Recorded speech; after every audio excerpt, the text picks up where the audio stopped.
Welcome. Thank you for tuning into this edition of NYSSBA Newsmakers with me, Tim Kremer, the Executive Director of the New York State School Boards Association. Today, Heather Briccetti, the President and CEO of the Business Council of New York State, is here to discuss the current business and education climate in our state. The Business Council is the primary statewide association advocating for New York's business community. Heather was born in Tunisia, the northernmost country in Africa, to Peace Corps volunteers and raised in Syracuse, New York. A graduate of SUNY Binghamton and Albany Law School, Heather currently lives in the Capital Region on a farm with her 3 sons. Heather, thank you for being here with us today. We're very happy to have you here on Newsmaker. Well, thank you for having me. Well, I was very interested in reading about you and learning more about your background. Amazing. You've done some terrific things in your career, and I'm anxious to talk to you a little bit about some of the impact that the Business Council has on the economy here in the state and some of the positions you take on education in particular. Yep. College and career standards. We as an organization had put together a series of workshops a couple years ago in support of the Common Core learning standards, and we thought we were on the right track. And unfortunately, we've now gone through into a moratorium and a variety of other setbacks. But I've sensed that your organization has remained in support of high learning standards. Tell me about it. First, I'll start off by saying, at least from my perspective, there's been sort of, it's a new word to me, conflation of the standards and curriculum, and they're very different things. And I think the standards are really what the bar should be for graduation. What should the minimum be when you graduate? And in looking at this as an organization, my employers want to know that someone coming into the workforce has some basic readiness.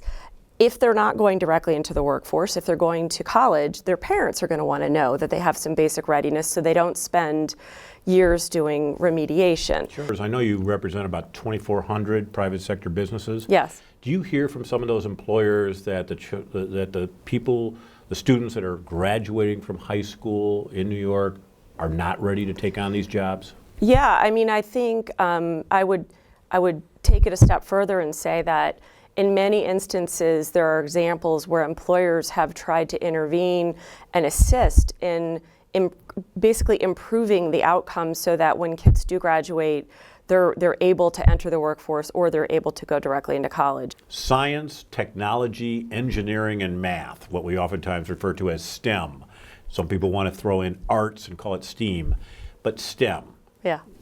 Why should we be concerned about whether or not students have access to STEM programs?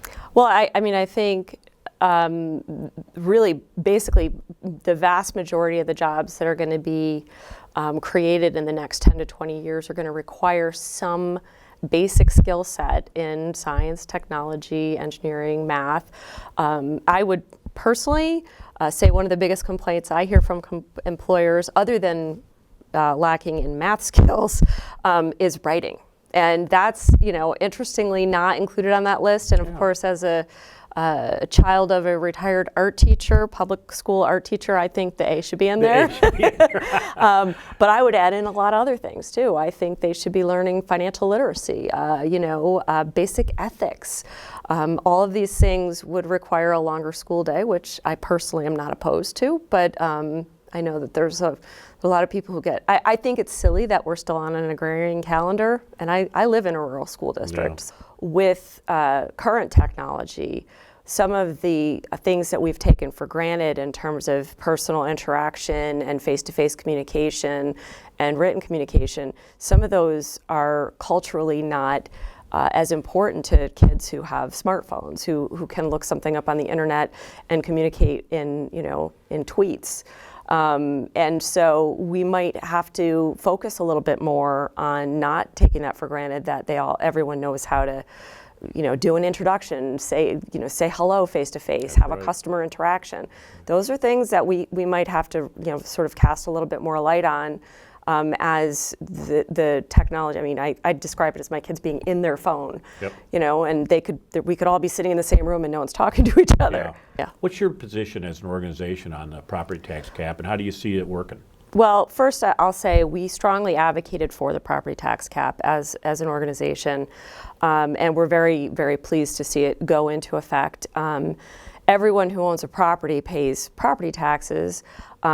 Businesses pay a large percentage of those taxes, and in many instances are taxed at a disproportionately high rate. If you look at across the country, the highest effective property tax rate, that means compared to the value of the property, it's something like 8 out of 10 of those municipalities are in upstate New York. Yeah. And this makes it very, very hard for people to invest in their properties. It discourages investment.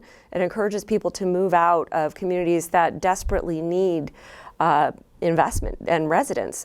So it was and continues to be a problem. I think it's terrible that you have districts that are so well-funded and wonderful and have terrific outcomes within a mile of really underfunded, underperforming school districts, and the kids don't have an option. We've run out of time here today, but we'll catch up with you at another time, and I really do appreciate you being here. I find our opportunities to talk with the business community from public education's point of view and hear from you and us go back and forth really opens up those lines of communication, which helps us both. Well, thank you for giving me the opportunity. Stay tuned to NYSSBA News to see positive stories occurring in school districts around New York State and for new Newsmaker segments.